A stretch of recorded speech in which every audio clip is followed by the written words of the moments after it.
11/2/2025 ವಿಜಯಪುರ ಸಿಟಿಯ ಗಾಂಧಿ ಚೌಕ್ ಪೊಲೀಸ್ ಠಾಣಾ ವ್ಯಾಪ್ತಿಯ ಮದಿನಾ ನಗರದಲ್ಲಿ ರಾತ್ರಿ 9:30 ಗಂಟೆಗೆ ಪಿಂಟು ಮತ್ತೆ 4-5 ಜನ ದುಷ್ಕರ್ಮಿಗಳು ಸೇರಿ ಬಾಗಪ್ಪ ಹರಿಜನ್ ಇದನ್ನ ಪಿಸ್ತೂಲ್ನಿಂದ ಗುಂಡು ಹಾರಿಸಿ ಮತ್ತೆ ತಲವಾರು ಕೊಡ್ಲಿ ಯಂತ್ರ ಆತನಿಗೆ ಮಾರಣಾಂತಿಕ ಹಲ್ಲೆಯನ್ನ ಮಾಡಿ ಸ್ಥಳದಲ್ಲಿ ಬಾಗಪ್ಪ ಹರಿಜನ್ ಮೃತಪಟ್ಟಿರ್ತಾನೆ.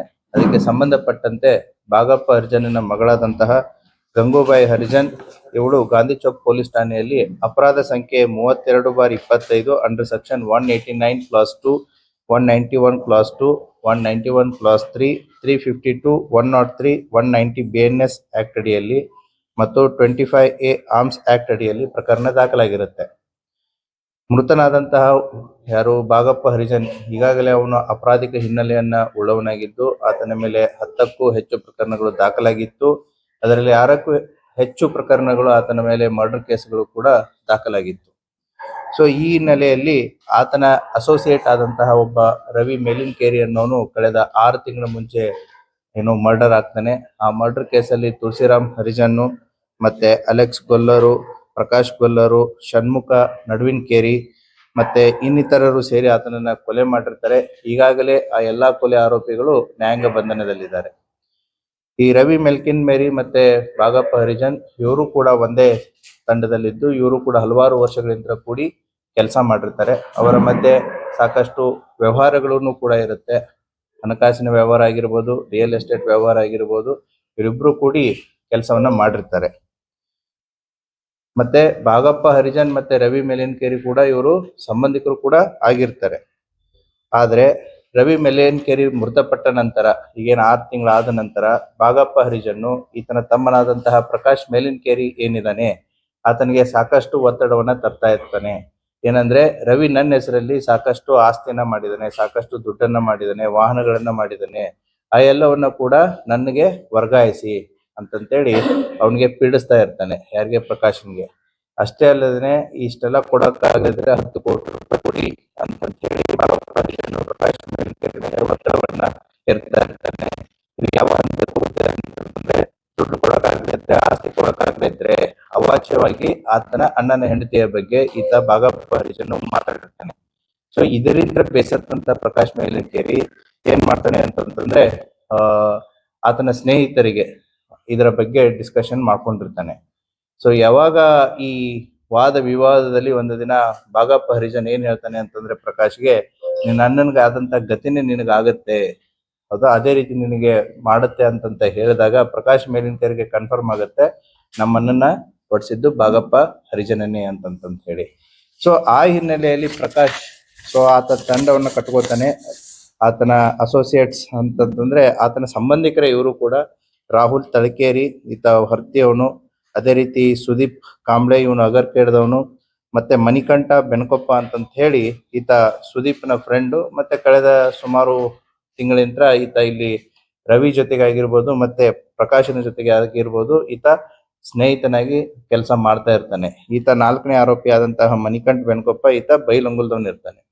ಸೊ ಈ 4 ಜನ ಸೇರಿ ಅವತ್ತಿನ ದಿನ 11ನೇ ತಾರೀಕು ರಾತ್ರಿ 9 so over A period of time watch ಮಾಡಿರ್ತಾರೆ. ಯಾಕಂತಂದ್ರೆ ಪ್ರಕಾಶನ್ಗೂ ಕೂಡ ಈ ಬಾಗಪ್ಪನ ಎಲ್ಲ ಮೂವ್ಮೆಂಟ್ಸ್ಗಳು, ಎಲ್ಲಿ ಹೋಗ್ತಾನೆ ಎಲ್ಲಿ ಬರ್ತಾನೆ ಕೂಡ ಗೊತ್ತಿರುತ್ತೆ. ಯಾಕಂತಂದ್ರೆ they were part of the same team. So ಆ ಹಿನ್ನೆಲೆಯಲ್ಲಿ ಅವತ್ತಿನ ದಿನ ಈತನನ್ನ ವಾಚ್ ಮಾಡಿ ಸೊ ಒಂದು ಆಟೋ, ಒಂದು 2 ವೀಲರ್ದಲ್ಲಿ ಏನು ವಾಕ್ ಮಾಡ್ತಾ ಇರ್ತಾನೆ. ಆ ಸಂದರ್ಭದಲ್ಲಿ ಬಂದು ಆತನನ್ನ ಈ ಪಿಸ್ತೂಲು, ತಳವಾರು ಮತ್ತೆ ಈ ಕೊಡ್ಲಿ ಯಂತ್ರ ಮಾರಣಾಂತಿಕವಾಗಿ ಹಲ್ಲೆ ಮಾಡಿ ಕೊಲೆ ಮಾಡಿ ತಪ್ಪಿಸ್ಕೊಂಡಿರ್ತಾರೆ. ಆ ಹಿನ್ನೆಲೆಯಲ್ಲಿ DYSP ಸಿಟಿ ಎಲ್ಗಾರ್ ಅವರ ನೇತೃತ್ವದಲ್ಲಿ ತಂಡವನ್ನ ರಚಿಸಿರುತ್ತೆ. ಗಾಂಧಿ ಚೌಕ್ ಇನ್ಸ್ಪೆಕ್ಟರ್ ಅಂತ ಪ್ರದೀಪ್ ತಳಕೇರಿ ಮತ್ತೆ ಗೋಲ್ ಗುಂಬಾಜ್ ಇನ್ಸ್ಪೆಕ್ಟರ್ ಆದಂತಹ ನಮ್ಮ ಮಲ್ಲಯ್ಯ ಮಠಪತಿ ಇವರು ತಂಡಗಳನ್ನ ರಚನೆ ಮಾಡಿ ಎಲ್ಲ ಆಯಾಮಗಳಲ್ಲಿ ಈಗ ತನಿಖೆಯನ್ನ ಕೈಗೊಂಡು ಈ 4 ಜನ ಆರೋಪಿತರನ್ನ ಬಂಧಿಸಿದ್ದಾರೆ. ತನಿಖೆ ಇನ್ನು ಮುಂದುವರಿತಾ ಇದೆ. Thank you. ಒಟ್ಟು 2 ಗುಂಡುಗಳು ಹಾರಿಸಿದ್ದಾರೆ, ಬಟ್ 1 ಗುಂಡು ಅವನಿಗೆ ತಗಲಿದೆ. ಸೊ ಪೋಸ್ಟ್ ಮಾರ್ಟಮ್ ರಿಪೋರ್ಟ್ ಅಲ್ಲಿ ಅದು ಬಂದಿದೆ. ಎಸ್, ನಡೀತಾ ಇದೆ. ಆ ಎಲ್ಲ ಪ್ರಕ್ರಿಯೆಗಳು ಏನು ಆಯುಧಗಳಾಗಿರ್ಬೋದು, ವೆಹಿಕಲ್ಸ್ ಆಗಿರ್ಬೋದು, ಅವನು ಏನೇನು ಯೂಸ್ ಮಾಡಿದ್ದಾರೆ ಅವನ್ನೆಲ್ಲವನ್ನು ಕೂಡ ಪೊಲೀಸ್ ಮಹಾಜರದಲ್ಲಿ ಮತ್ತೆ ಅವರಿಂದ ರಿಕವರಿ ಮಾಡುವಂತ ಎಲ್ಲಾ ಪ್ರೊಸೆಸ್ಗಳು ಚಾಲ್ತಿಯಲ್ಲಿದೆ. ಬಿಜಾಪುರ ಬೇರೆ ಜಿಲ್ಲೆ ಇಲ್ಲ ಇಲ್ಲ, ನಮ್ಮ ಬಿಜಾಪುರ ಜಿಲ್ಲೆಯಲ್ಲೇನೆ ಅವ್ರನ್ನ ಅರೆಸ್ಟ್ ಮಾಡಿದ್ದಾರೆ. ಅದು ಕರೆಂಟ್ ತೆಗೆಯೋದು ಬಾಗಪ್ಪ ಹರಿಜನನ ಒಂದು ಹಾಬಿ. ಆತನ ಮೂವ್ಮೆಂಟ್ ಆಗಿರ್ಲಿ ಅಥವಾ ಆತ ಎಲ್ಲಿದ್ದಾನೆ ಅಂತಂತೇಳಿ, ಯಾಕಂದ್ರೆ ಸಾಕಷ್ಟು ವೈರಿಗಳಿದ್ರು. ಸೊ ಆತನೇ ಲೈಟ್ ಅನ್ನ ಆಫ್ ಮಾಡ್ಕೊಂಡು ಆತ ಬಂದಿರೋದು ಹೋಗಿರೋದು ಯಾರಿಗೂ ಕಾಣಬಾರ್ದು, ಅಥವಾ ಅವನ ಮೂವ್ಮೆಂಟ್ಸ್ ಗಳು ಯಾರಿಗೂ ಕಾಣಬಾರ್ದು ಅಂತೇಳಿ ಆತ ಮನೆಯ ಹೊರಗಿನ ದೀಪಗಳನ್ನ ಆರಿಸೋದು ಒಂದು ಹವ್ಯಾಸ ಆಗಿರುತ್ತೆ.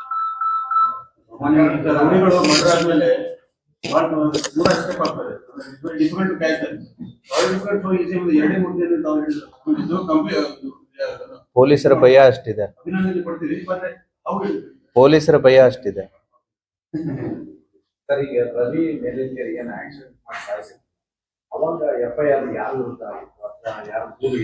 ಅದರಲ್ಲಿ ತುಳಸಿರಾಮ್ ಹರಿಜನ್ ಮತ್ತೆ ಇನ್ನಿತರ ಆರೋಪಿಗಳಿದಾರಲ್ಲ, ಸೊ ಅಲೆಕ್ಸ್, ಷಣ್ಮುಖ, ಪ್ರಕಾಶು, ಮುರುಗೇಶು, ರಾಜೇಸಾಬು, ಇವ್ರ ಮೇಲೆ ಪ್ರಕರಣ ದಾಖಲಾಗಿತ್ತು. ಅವಾಗ ಅದರಲ್ಲಿ ಕಂಪ್ಲೇಂಟ್ ಪ್ರಕಾಶನೇ ಇರ್ತಾರೆ. So they are already in police judicial custody. ಆ ಕೇಸು ಚಾರ್ಜ್ ಶೀಟ್ ಆಗಿದೆ. ಯಾವ ಕೇಸಲ್ಲಿ ಇಲ್ಲ, ಇನ್ನು ನಮ್ಮ ಹತ್ರ ಇದ್ದಾರೆ. ಸೊ ತನಿಖೆ ನಡೀತಾ ಇದೆ. ಇವತ್ತು ಅವ್ರನ್ನ ಕೋರ್ಟ್ಗೆ ಪ್ರೊಡ್ಯೂಸ್ ಮಾಡ್ತಾ ಇದ್ದಾರೆ. ಡೆಫಿನೆಟ್ಲಿ 4 ಜನ ಇದ್ದಾರೆ ಟೋಟಲ್. ಎಸ್, 4. ಇನ್ನೂ ಕೂಡ ತನಿಖೆ ಮಾಡ್ತಾ ಇದ್ದಾರೆ.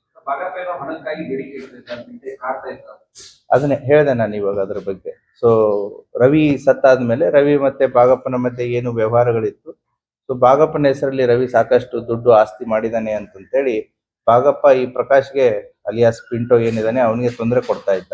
ಸೊ ಮನೆ ಆಗಿರ್ಬೋದು, ಕಾರ್ ಆಗಿರ್ಬೋದು, ದುಡ್ಡು ಆಗಿರ್ಬೋದು, ಏನ್ ಮಾಡಿದಾನೆ ಅದನ್ನೆಲ್ಲ ನನ್ನ ಹೆಸರಿಗೆ ಮಾಡಿ ಅಂತ. Yes, that is part of the investigation. So status is that becomes a part of the evidence. He was one of the most notorious criminals.